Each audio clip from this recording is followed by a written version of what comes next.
All right, welcome back, guys. It's Food News and Chews Radio. I'm Jeremy Ashby. This is Sylvia Lovely, and we have Dan Wu, our special guest today. Yay! He's no stranger to the radio show and to Lexington. He's president of our city council. Yeah, known as a vice mayor, but that's really not exactly your role, right? That's right. Yeah. Clarify that for everybody. Yeah. So my title is vice mayor, and it's also council at large. Mm-hmm. We have 3 at-large council members that kind of cover the whole city instead of a district. And in the at-large race, the top vote getter is also named vice mayor.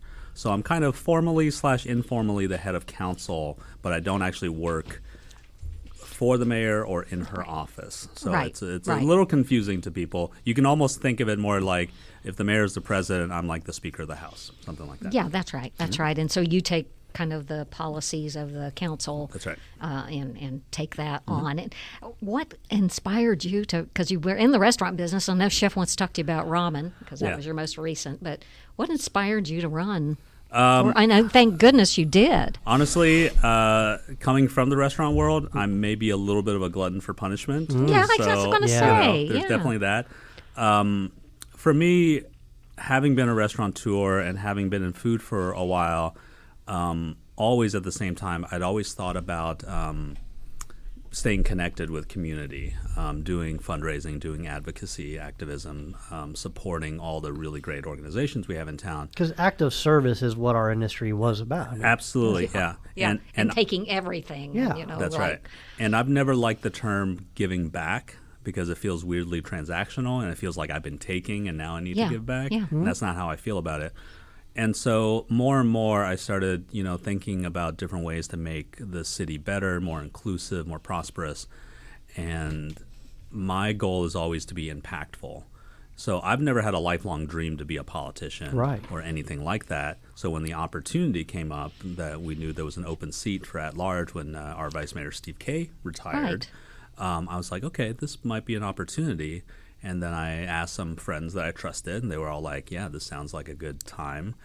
And in a weird way, in a twist of fate, 2020 knocked us all in the teeth in this industry. Mm-hmm. It shut Atomic Ramen down at the summit. Sure. And at that point, my contracts at UK were also kind of changing and morphing, and suddenly I had time and energy to think about it. Yeah. Right. So honestly, if COVID hadn't come along and kind of knocked me out of the restaurant business, you wouldn't have been on this path. I wouldn't be on this path. But just one more thing about that, though. You ran a phenomenal campaign. I mean, most people run over and over to get to where you are. Mm-hmm. This was your first time. That's right.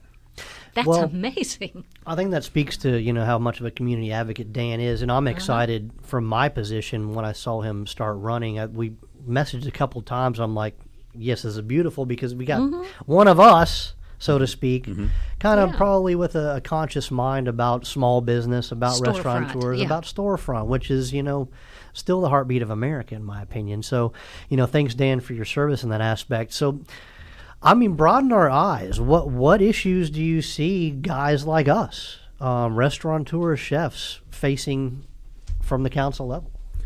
I think for me, coming from the restaurant world, coming from the service industry, my perspective has always been kind of very ground level, right? When I think about business development, I don't necessarily think about what's the next giant company that we can draw to Lexington. Right. I think about what can we do to support all the small entrepreneurs, all the immigrant-owned businesses, the restaurateurs, the independents, not the chains, And so my eye level and my heart is always kind of right there, and wanting to really support this industry, which took it really, really hard in the last 2-3 years. Sure. I mean, a lot of us barely survived, and a lot of us didn't survive it. Yeah, tell us about that, because that's how we knew you in your past life. And now, we're recording this like about a week after March 16th, and any of us in this industry remember March 16th. Yeah, Chef, we remember that, don't we? Like, it's ingrained in my mind. I remember in tears out in front of my restaurant, holding my kids, thinking the world was ending. Yeah. But I wasn't going to be able to provide, period. Yeah. The night before, I had made an Instagram post changing our hours because things were getting squirrely, and I was like, I guess I'm going to shorten my hours. And literally the next day, Governor Beshear put out the order for no more dine-in. And where I was located, the way we were set up, it just wasn't going to work in that barn-like do thing at the curbside, summit. Yeah. partly because we were one out of 6 or 7 businesses, so we kind of sink or swim together. And the second part is ramen is just not a great to-go food. Like, Right. Oh, period. that's true. When I opened Atomic Ramen, I almost considered for a minute not doing to-go at all. Right. Because 15 minutes in your car, it turns into a completely different product when you Yeah. get home. It's like French fries. It kind of It's- loses its and probably integrity. worse. Well, okay, let me say, French fries you can throw in your toaster oven. That's true. And get them back to life. Yeah. Ramen, what happens is the noodles absorb too much of the broth, so the noodles are completely soggy. They don't have that bite anymore, and then you've lost part of the broth, and the flavor balance is all off, and it just, I offered it to go because I kind of had to. People asked for it, Yeah. but to turn into a complete to-go business was just not going to be feasible at all for me. And quite frankly, I mean, I don't blame him. Just knowing the business and the to go where he would have to use. I mean, because I mean, you obviously you get around it by putting the noodles separate in the broth, Sure. but that doubles your packaging, Yeah. which is to go is the most expensive food the restaurant sells. Yeah. I started to pay attention on a year into the pandemic. At first it was like, okay, I have to buy whatever I can actually find.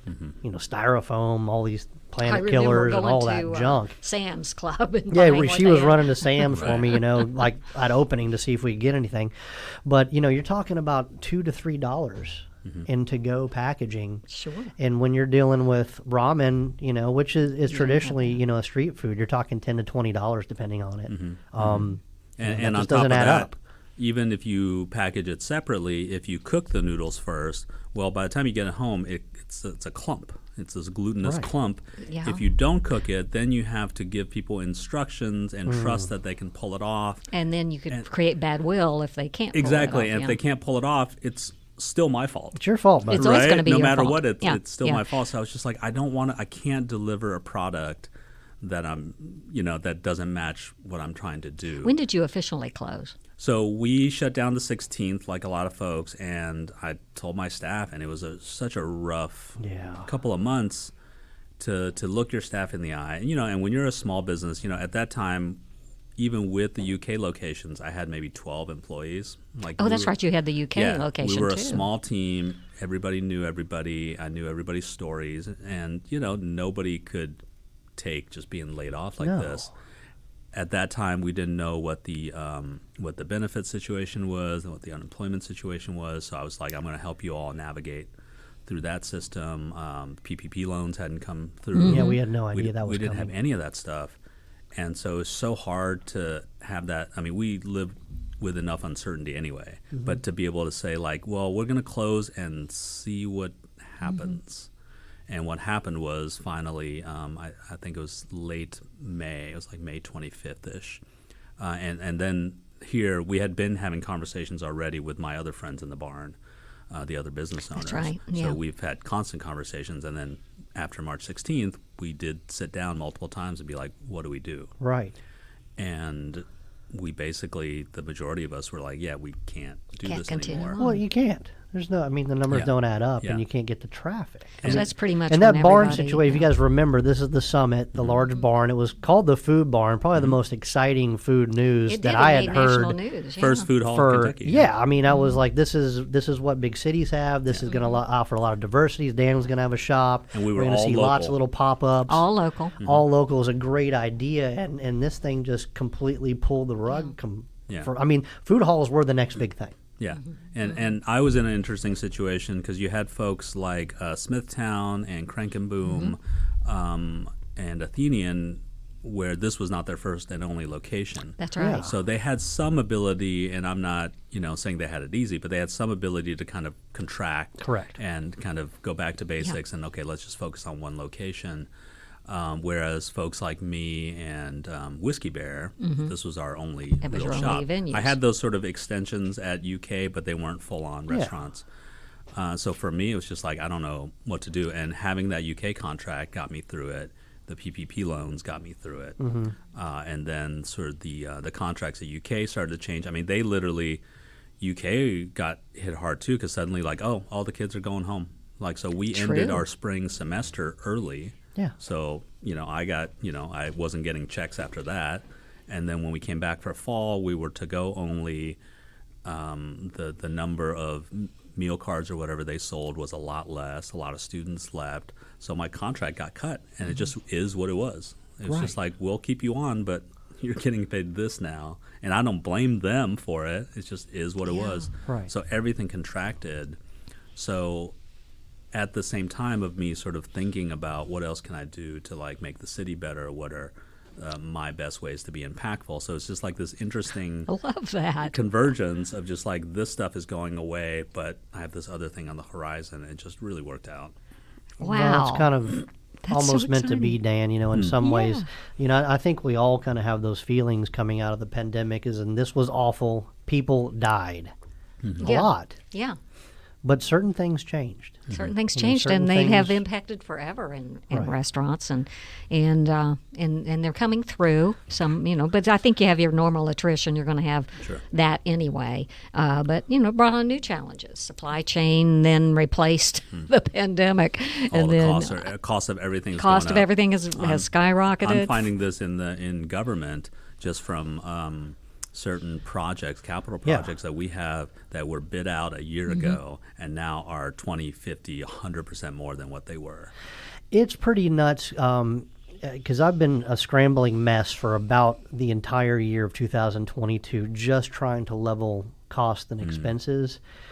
Food got incredibly high in certain areas, and I think Eggs, the cream wholesale cheese, market we've been got through hit it. harder than the retail market. Because retail comes first, and it should. The grocery stores, but eggs, bacon, double, triple, oil. I remember we went through the cream cheese, right? We couldn't find it. Yeah, But, cream cheese. Did you all make major menu changes? Yes, and every time I would make the menu change, I think everybody else had the same thought because they were just getting beat to death. So it would change, and then those prices would go up, and it was just a constant moving target. Whereas labor was also, I feel like labor was correcting. Not. That's true. That's and it is what it is. But 2022, the expenses are absolutely leveling? insane, and now we're leveling out in terms of the food and the labor. We've kind of figured out a new business and game plan, but your overhead, the things you don't control in the restaurant, the gas, the lighting, All that's going up. Yeah. it's not coming It's down. not coming and I'm down. trying to figure out where it is. But Yeah, so tell us about back to being where you are now. Yeah. Never had been a politician. What's the day in the life of the vice mayor? What do you do on a daily basis? It's meetings, Meetings, and then meetings. scheduling more meetings. What's been really interesting is like when you're not inside an institution or an industry, you kind of see it from the outside. So my perspective was like a lot of regular folks. It was just like government is slow. Like why do they do things Yeah, so right. slowly? Why can't they make decisions and act? Especially coming as a small business owner. If I want to do something, You I did think about it. I talk to some friends who are knowledgeable. I make a decision. 70% rule. Yeah, Go, yeah. Buck stops with me. If I screw it up, okay, I'll try something else. Lesson learned. Here, especially with council, there are 15 of us, so it's always about building consensus. I'm a very impatient person when it comes to like projects and ideas and progress, and so I've had to really slow my roll and realize like I can't just come up with an idea and execute it. It takes partnerships. It takes money. We have a 6-month budget process, and now that I'm in the middle of it, I realize like, oh yeah, we're charged with spending $500 million of taxpayer money. responsibility. So Yeah. of course we have to build in accountability. We have to build in consensus. We have to figure out, it's a zero-sum game. We're required by state statute to have a balanced budget, so we can't just spend That's whatever the right. heck we want. At the end of the day, it has to zero out. And if you want to add to a program, you have to take away from something else, and it's always competing priorities among 15 people and the administration. So it's such an interesting balancing act. So much of my job really is A lot of one-on-ones with like a lot of one-on-ones. For me, the first several months, so I've been on this job about 10 weeks now, which is not a lot of time. No, you got it, and you look pretty good though. I mean, Thank you. Yeah. Well, honestly, I was having this conversation with my legislative aide yesterday, and I said, Tori, 10 weeks ago, would we have had this exchange that we just had, where I think one of us said, like, hey, I think we can do suspension of rules to give second reading to all the resolutions and ordinances except for the budget amendments. Yeah, what did you say? Exactly. say Would what? we have said that sentence 10 weeks ago and understood any of it? Yeah, I'm that's used to right. him saying, you simmer for a little while, Yeah, dépouillage that's off right. the Right. top and reduce by half to a demi. Yeah, exactly. I need that. I need the French fries on the fly. Right. But it's the same stuff, right? It's just like, so I feel like we've got our legs under us a little bit, and now we can really kind of focus on process. But in the meantime, like so 2 days after election, I gave myself a day off after election day. 2 days after election day, I had my first meeting. And I just started meeting every director, every commissioner. Because you didn't officially take office until January. Yeah. Correct. But I knew, especially as vice mayor, I kind of didn't have the luxury of just kind of rolling in, sitting back, and being quiet and watching. I knew that from day one, there would be meetings that I had to run. There would be decisions I had to make. I had to set all of our standing committees. So I wanted to get ahead of the game as much as possible. So I did just tons of meetings with anybody that I needed to know. Yeah. Talk to me about budget. Talk to me about the environmental services. How does the fleet work? Talk to me about the fire department budget. Everything. And I love it. I mean, I'm a sponge. I love bringing all this all new that information knowledge, in yeah. and being able to like have some sort of power to do something cool with it. So I know that you're 10 weeks in and getting your feet together, but how would you? Is it even comparable to the restaurant industry? How would you rate it in terms of difficulty? I know physically it's probably not demanding like the restaurants are, but overall, Mentally, I would think maybe. Yeah, it's I Crunch, think yeah. mentally. So here's the thing I thought about, because like the hardest thing for me running a restaurant wasn't being on my feet. If I could come into your restaurant right now, you could put me in the dish pit for 10 hours and I'd be happy as a clam, because you can just kind of put your head down, do your work, plug in your headphones, and you don't have to like think about staffing and your costs and why is the walk-in cooler not working. And those are the kind of things that were the most stressful, the things that kept me up at night I had to think about because I'm in charge of all this stuff. So with this job too, it's not so much the physical, it's more just considering all these elements, figuring out like what do I know I don't know, and then what are the things I don't even know I don't know until we run into it. The great thing about this job is that I'm surrounded by career civil servants, people who have been on the job, even for somewhere between 2 years and 20 years, right? probably an appreciation for those people. Appreciation for those folks. We have such a great government, y'all. Like really, really do. We have because government ultimately is just a bunch of people. It is. And the bunch of people we have, they're dedicated. They know their job. They are responsive, which is amazing. I'll tell you this right now. My favorite part of this job is that anytime I have a question, I can go to the top of the food chain of whatever that subject is and get my answers. And get your yeah, answers. that's cool. If I had a question about something going on in the Lexington Police Department, I don't have to call the general number. I text Chief Weathers. You know who to Right. reach. I can text our commissioner of law if I have a legal question. Oh, and wonderful people. I know both of those. Yeah. And it's amazing because it's like you can get great answers, and if they don't have the answers, they'll send you to the right people. And I've been able to utilize that too with constituents as well. I've had just random, some of them sometimes friends, sometimes just complete strangers. They'll DM me on Instagram and say, I got this one recently. After the windstorm, there was an electric pole that had fallen on their street. It was on the sidewalk, but there were like power lines and wires on her road that were still connected, so that when cars drove over them, they kind of I think I may know where that one was. Yeah. Right? And they wrote me on Instagram. I said, okay, copy and paste this, write me at my official email, excuse me, and then I send it along to our Commissioner of Environmental Quality and Public Works, and I send it to our head of Streets and Roads. And within a couple of days, they had talked to KU, they had figured it out, the wires were gone. Yeah. And See, what a sense of accomplishment. right? And, Yeah. and it feels like a small little tiny thing. But it's on the street. Everybody But it was helps. responsive. Nobody said, I'm a big shot and this is not my problem. Everybody was Pitched immediately in, responsive. take care of the most important things. And it What was do you great. What do you think are the biggest issues facing Kentucky businesses, restaurants, storefronts, small businesses? That's a good question, guys. And also, let's talk a little bit of recipes in the next segment. Maybe we could keep Dan for a little bit. Yeah, let's extra. keep Do you have Dan on the time, next Dan? segment. Sure. Let's Okay. talk a little bit of ramen and follow that up, guys. Yeah. This is Food News and Chews brought to you by Sullivan University and Azora Food Group. We'll be back. All right, guys, back with Food News and Chews. Sylvia Lovely, Chef Jeremy, and we got Council Member Dan Wu with us here. Sylvia, We're you have grilling some- him. Yeah, we're diving into the conversation here. I got plenty of questions, but Sylvia had one. Yeah. I know that one of your interests, among so many, is Lexington's small businesses. They're the heartbeat of our community. We know that. And big stuff's important too. But I do think there's room for improvement in our small businesses and how to support them. What are the biggest issues that are facing not only restaurants, but all those little places that employ? You probably know the statistics off the top of your head.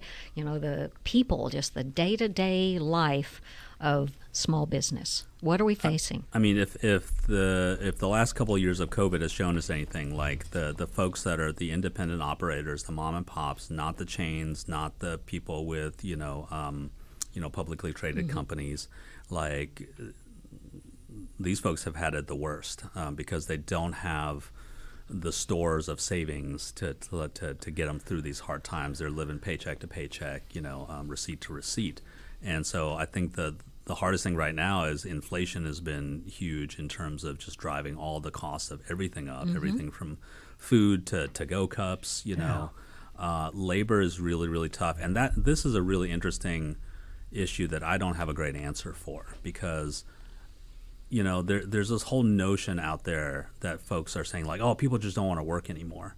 It's like, well, people don't want to work really terrible long hours for really low pay, and nor should they, right?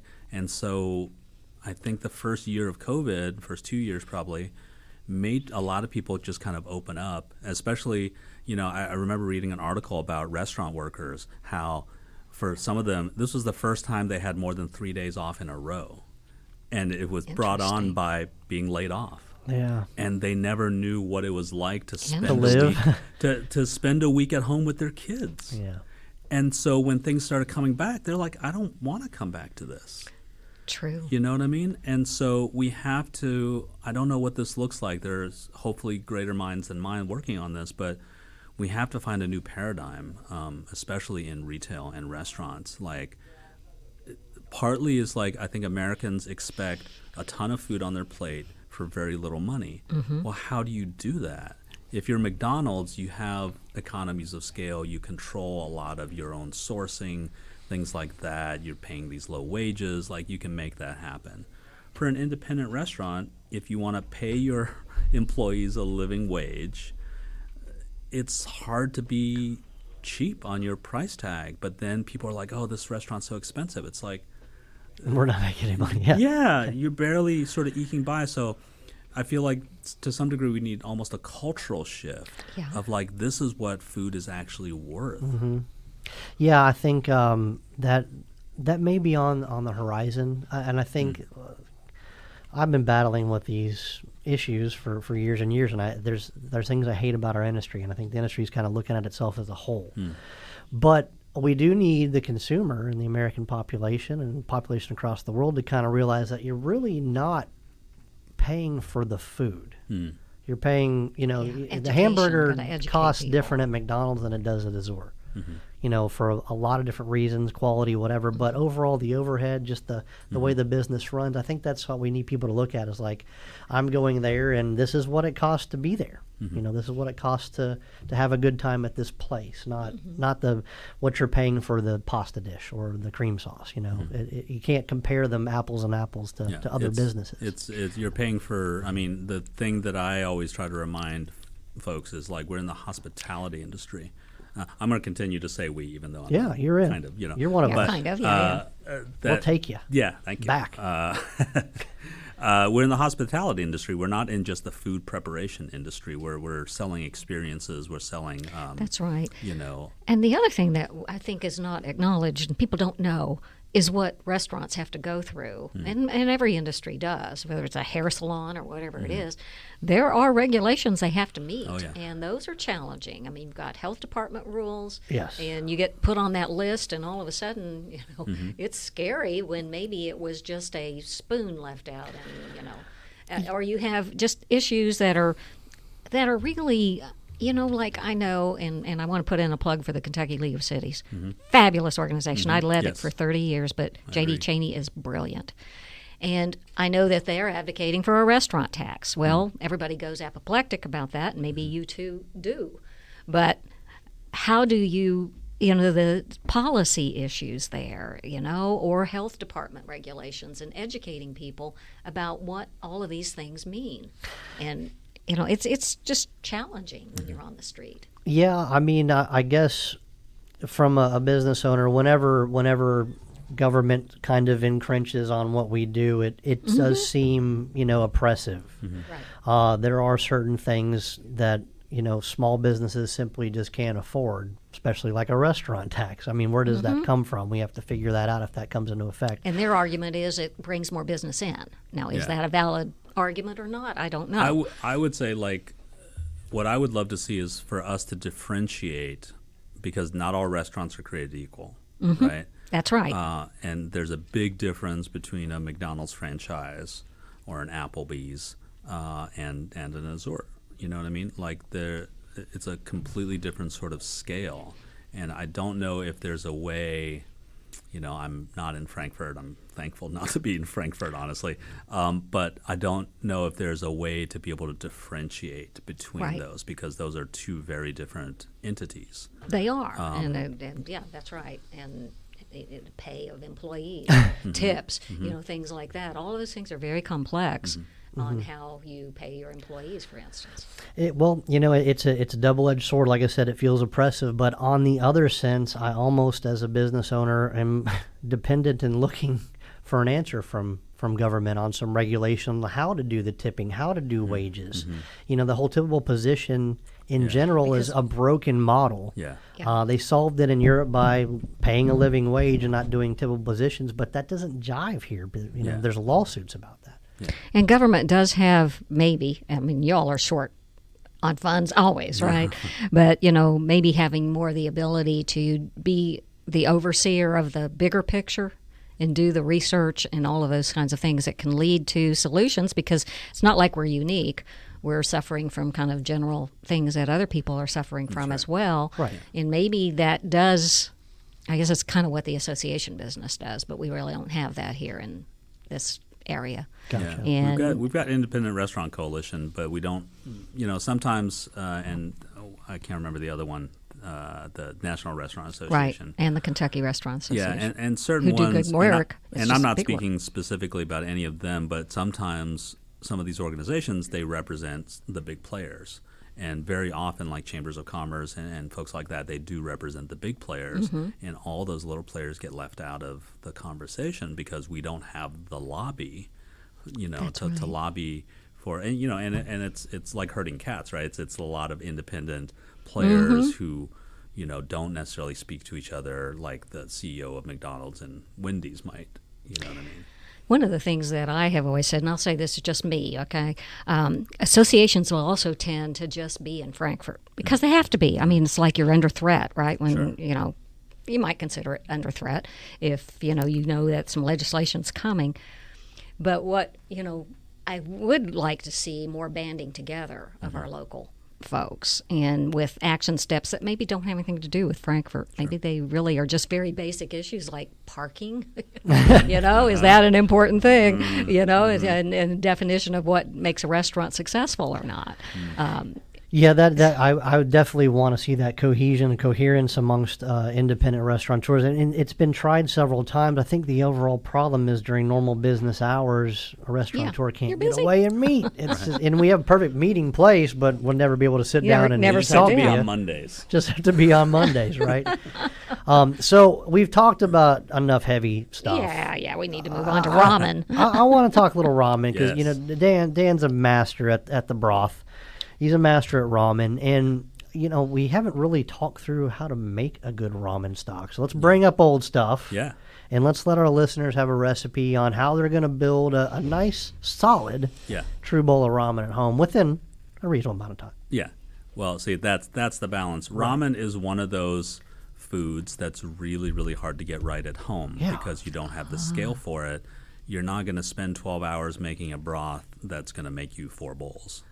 Right, and or you're going to go and spend, get 50 pounds of bones to make a good broth. Yeah. So I think there are good sort of shortcuts that you can work your way through. I love at when I go to the grocery store finding, if I can, like neck bones. Yeah. And those sort of cheap cuts that you wouldn't necessarily like eat as a meal.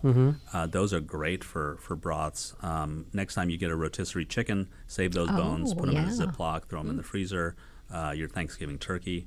I was cleaning out my deep freeze the other day, and I was like, "What year is these turkey bones from?" But it doesn't matter. Doesn't matter. It doesn't matter. And I think the ones I had in particular were smoked. Actually, that was an accidental thing that I came across when I was developing my broth. Yeah. Is I think at home I had thrown in some turkey bones that happened to be smoked, and it just gave it just a little extra something. And I was like, okay.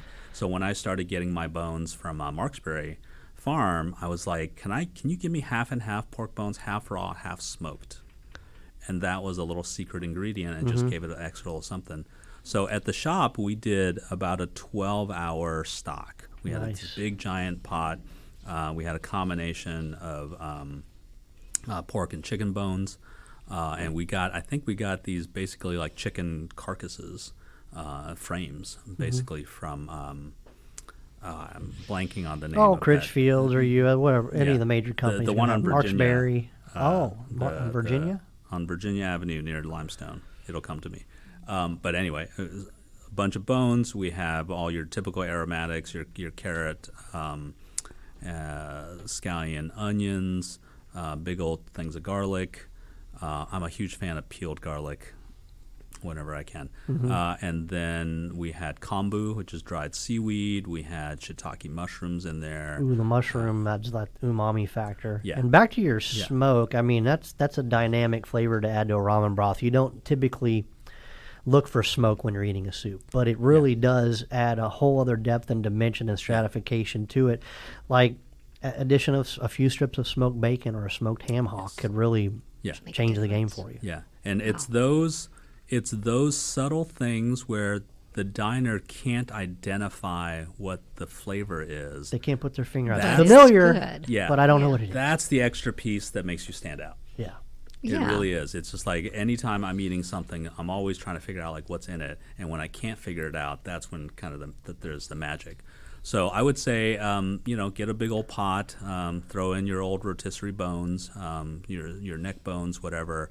Let that go for a while. So my base broth isn't salted at all. It's just, and then you go low and slow, covered, and just kind of let it go. Some people want to skim off some of the sort of the scum from the meat and stuff in the first couple of goes. I just kind of go with it. Yeah. And then at the end, everything gets strained multiple times. Right. So you get this nice clear broth.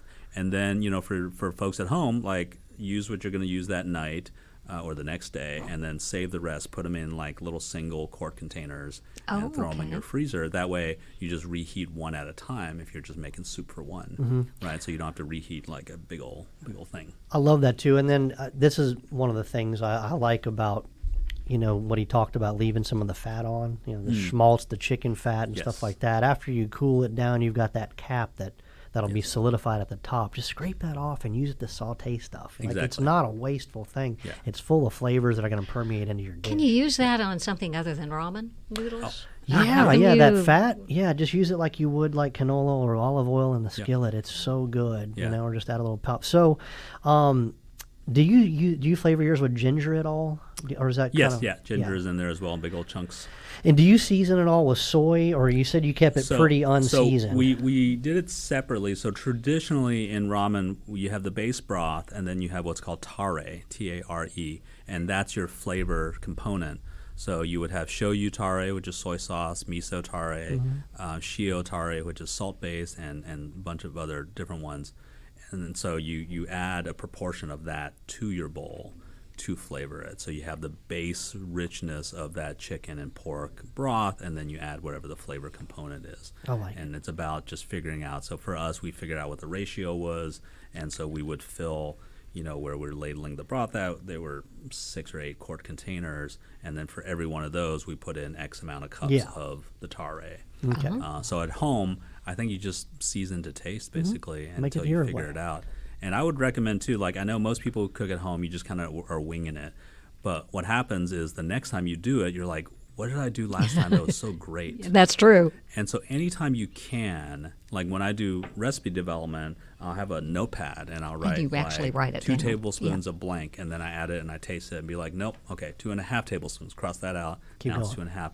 Keep tweaking, and then when you get keep to a record. Keep a record, and you're like, okay, I got this. And then the test is the next time you go with what you wrote down and see if it hits, and usually it does. And so Great suggestion. Even at home, it's not a huge piece of labor for you to kind of just write some stuff down. But that way you can replicate the magic if you make it really well. That's the secret to building. Is there a place in That's town where you can get ramen now? There is, isn't there? There are 2 newish places. There's a place called Ume on South Broadway near DV8, and then there's Zundo near Bellanote out by the mall. So noodles. Yes. So I don't know. I've kind of searched the world. I've had fresh ones. The best fresh ones I had are right here locally, Lexington Pasta, which I think you guys did. Yep. And I think, did they have an alkaline component to that? Did they Yes. put some soda in? So it had a bite and chew to it. Yes. Beyond that, I'm familiar with Asian markets. I go to all of them in town because it's my favorite thing to do. Yeah, and there's so many. Hang out of in them Asian now. markets, right? Yeah. They're good. Yeah, there are a So bunch. I think I passed one the other day. Yeah. I found a couple frozen fresh ramen noodle packs. They're okay. Yeah. Quite frankly, my favorite ones are the dried puck that come out of a packet. I don't use the seasoning or anything, but Right. the actual noodle itself. the instant ramen. Maybe mean it's nostalgia. The ones you buy in the Yes. grocery store? So, where can I find, if I wanted to have a fancier noodle than that beyond Lexington Pasta? Do you know of any good shops to get a solid ramen noodle itself? That's a tough one too. Honestly, Lexington Pasta is the best that I've found. Yeah, it's a benchmark. If you're willing to go kind of hardcore down this adventure and be like a serious amateur about it, call up Lexington Pasta and say I want to buy X number of pounds of your ramen noodle. They have a thick kind and a thin kind. They'll portion it to you in quarter-pound increments. Take them home, freeze them in bags, one at a time, and they cook up just fine, fresh or from frozen, as long as they're not freezer burned. That's probably the best way to go. And adventures in dry noodle hunting is kind of tough. It's kind of And tough. it's very sort Dry of hit or noodle miss. hunting. I like But Well, because I can't read the packages anyway, so I don't know, Right. I don't know if I'm yeah. getting a different. Well, noodle. to me, the most fun part of it, I think, the noodles are an important part of it, but where you can have fun if you have a good base, if the broth and the flavor component is good, the noodles to me like get whatever you can find, and then the rest of it is just like having fun with adding stuff in there. Yeah. Like anybody can make just a regular instant ramen, use the package, whatever, and then throw an egg in at the last minute. Throw I some think scallions. people don't know they can do that. Like it's every ramen when I grew up was just the bowl and the soup, right? And it's fantastic. I love it, right? But guys, open up your fridge and just start throwing stuff in the bowl. You probably have a half-used bag of frozen spinach in the back of your freezer. I do those have little, that those stuff. little Peas. finger carrots you've got. Yeah, You've got just egg. Toss them in there. Egg is perfect. Basically, on the egg, just drop one in there and then turn off your heat. Yeah. And then you can kind of swirl it around. But kind of anything you have in the fridge, you can just kind of dump in there, and it'll just add dimension. It'll add textures in there. I've thrown romaine lettuce in there. Sure. Just any. If you've got salad greens are about to go bad, toss them in there. Arugula is great. It's a catch-all, and it's one of those things where you can clean out your fridge every week, and the kids are going to like it, which There I'm you go. always looking towards that. But That's a great they got- idea. Clean out the fridge Clean and out ramen. Yeah. use Well, stuff. good. I'm glad Oh, yeah. I asked the right question because I was on the search for the noodle, but I'll just stop where I started, which is Lexington Pasta. We'll let those guys do Great it. 'Cause I place. can get Yeah, those great to see you. Yeah. Well, Dan, it's been awesome. Our guest has been Dan Wu, President of City Council here in Lexington. Sylvia is with me, and I'm Chef Jeremy Ashby. We're going to be back Thank you next so week for much. more Thank you. Food News and Choose fun. Dan, don't be a stranger. Absolutely. Let's talk soon, and we'll see you guys next week, guys. Thank you. Yeah.